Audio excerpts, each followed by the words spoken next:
Hello knowledge seekers. Previous video में मैंने explain किया था कि रिग एक ड्रिलिंग यूनिट है जो ऑयल एंड नेचुरल गैस को safely and efficiently earth crust के अंदर से एक्सट्रैक्ट करता है। तो चलिए आगे इसी वीडियो में जानते हैं कि रिग को कितने भागों में बांटा गया है और क्यों बांटा गया है। और मोस्ट इम्पोर्टेंट, ऑयल रिग में जॉब करने के लिए डिप्लोमा पास स्टूडेंट, इवन 10-12 पास स्टूडेंट भी कैसे ज्वाइन कर सकता है।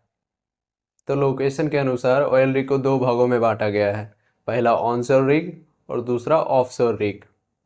First of all onshore rig की बात करें तो ऑनशोर रिग एक प्रकार का oil and gas drilling rig है जिसे ज़मीन पर ऑपरेट किया जाता है, इसीलिए इसे लैंड रिग भी कहा जाता है। इसका यूज़ अंडरग्राउंड रिजर्वायर से हाइड्रोकार्बन को एक्सप्लोर और प्रोड्यूस करने के लिए किया जाता है। Second one is offshore rig.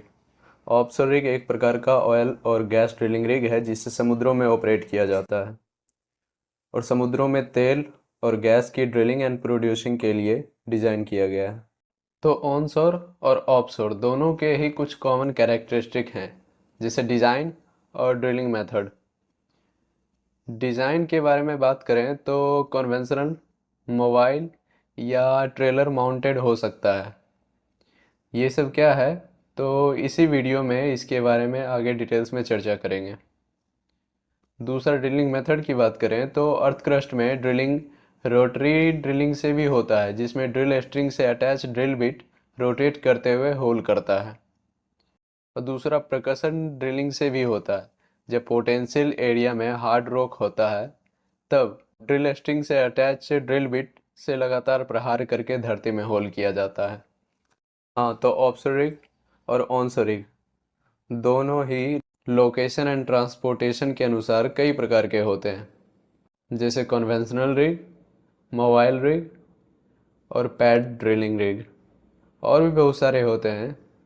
चलिए जानते हैं कन्वेंशनल रिग के बारे में। ये ट्रेडिशनल और स्ट्रेट फॉरवर्ड यूज़ के कारण इसे कन्वेंशनल रिग कहा जाता है। क्योंकि ये कन्वेंशनल रिग वर्टिकली होल करता है, इसीलिए ऑनशोर और ऑफशोर दोनों के लिए यूज़ होता है। और मोबाइल रिग के बारे में बात करें तो ये एक प्रकार का ड्रिलिंग रिग है जो न्यू साइट पर सेटअप करने के लिए एक जगह से दूसरी जगह मूव करते रहता है। तीसरा है पैड ड्रिलिंग रिग। ये एक ही स्थान पर बहुत से कुआं की ड्रिलिंग के लिए इसका यूज़ किया जाता है।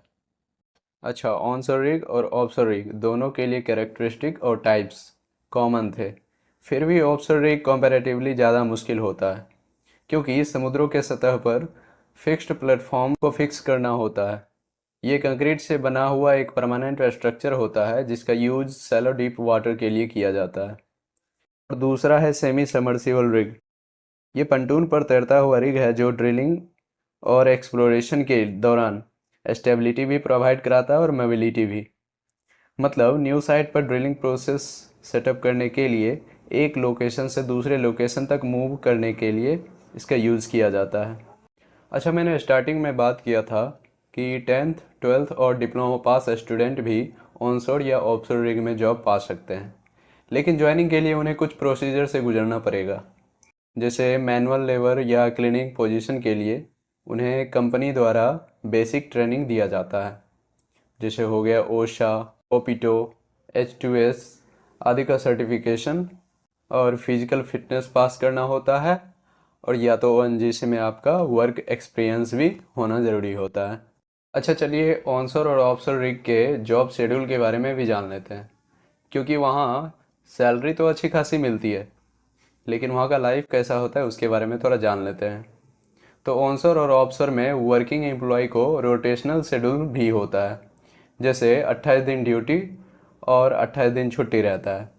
क्योंकि अगर आप रिग पर काम कर रहे हो, खासकर ऑफशोर रिग में, तो एक तरह से आप बाहरी माहौल से डिस्कनेक्ट रहते हो। और सबसे इम्पोर्टेंट, मेंटली और फिजिकली फ्रेशनेस के लिए भी रोटेशनल शेड्यूल के अनुसार आपको छुट्टी मिलती है। So that's it for now. मिलते हैं next interesting and important video में।